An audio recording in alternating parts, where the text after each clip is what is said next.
So Infor is a software provider of ERP software, the software that you would use to pay your people, pay your suppliers, track your suppliers, pay your bills, get money from your customers. And Infor over the years has acquired many, many small companies, which has resulted in us having numerous product lines. But we have strong customer bases for these product lines around the world. We serve major industries like manufacturing and healthcare, fashion, retail. So we've got some really awesome customers that are out there. Big customers too, right? All sizes, big and small, but we do have some big customers. And they use our software to help them run their business, their back office systems. So your customers and through user groups are the voice of the customers, right? They represent the voice of what the customers are thinking. And while your software is the most important thing, the product is the most important thing, why your customers come to you, the rest of their experience, if it's not equally as good, they're not going to stay with you. And nobody wants to change ERPs every 2 or 3 years. It's expensive, and companies want to retain their loyalty of their customer base, right? So through user groups, not only do we do product enhancements, because that's probably the main thing that user communities want to do, but we also bring out other information to them. So we have support tools, we have education services, we have consulting services. We have other things to offer them that they should know that we have out there for them and that we're working to make improvements on. So if you offer your customers a support site and your customers all hate it and they don't want to use it, then it's not useful. And if you're not listening to that voice of your customer about what is it about being our customer that's painful and then try to make improvements, you're really not improving the overall experience of that customer, and you're not going to keep them for a long time because they'll go someplace else. You almost will always find on an RFP, when a customer puts out an RFP to look for a new solution, you almost always will have the question, do you have user groups? Will you provide us with other customers so we can network? Because once a customer owns a product, they don't want to figure everything out the first time themselves, right? So if they can network with other users and get tips and tricks, how did you do this in your industry? Because that's how I probably might want to do it in my industry. So the reason I needed Socious was because I was responsible for all of our user communities. I was acquired from the Lawson acquisition, where we had 2 product groups. We had 35 user communities, 2 user group advisory boards, and that's what I did. And then when we were acquired by Infor, all of a sudden we had numerous products. Nobody knew where all our user communities were, and they didn't really have much of a concept of user group advisory boards.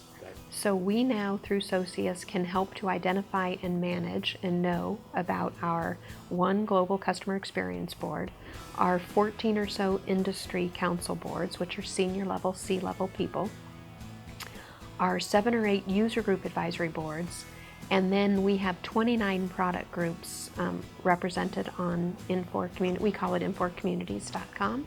And under that, we have probably up to 200, maybe a few more regional user groups that are under the product. So for us, it goes, user groups roll up to a product advisory board, and then we have the customer experience board that sits on top of that.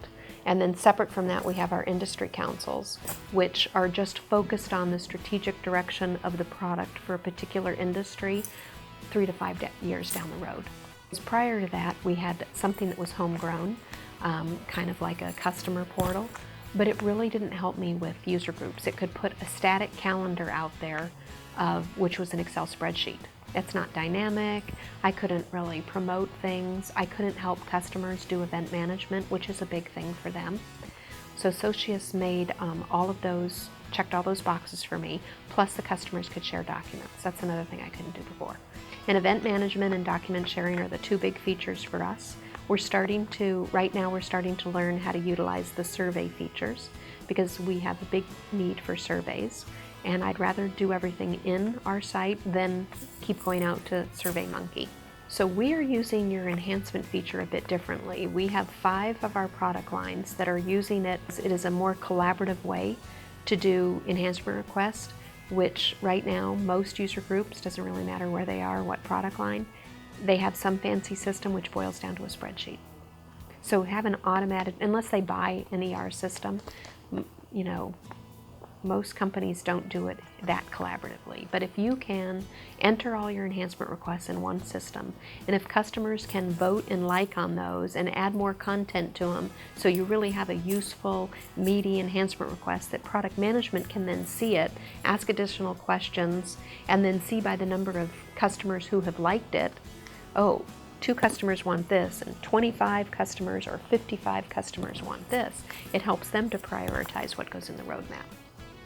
I get a lot of positive comments that they're pleased to have something because they had nothing before, and I pay for this out of my budget and they get it for free. I don't take sponsorship dollars from partners. It's just completely free. If you're an Infor customer, an Infor partner, or an Infor employee, you can have access to the site. It has really proven to them the value of some of this collaboration and to share documents. From our team, it's easier because when we go out and do presentations at the user groups, we post at one time, so we're not doing all this email back and forth. From our executives' perspective, they can now go to the master calendar and they can see any user group meeting that's happening, really any meeting that's happening for any of these boards or councils or regional meetings across the world, when they want to see it. You know, why should they send me an email to ask me when the next LN bond group in Dutchess, Holland is going to happen? They shouldn't. So they can look at that and find it themselves.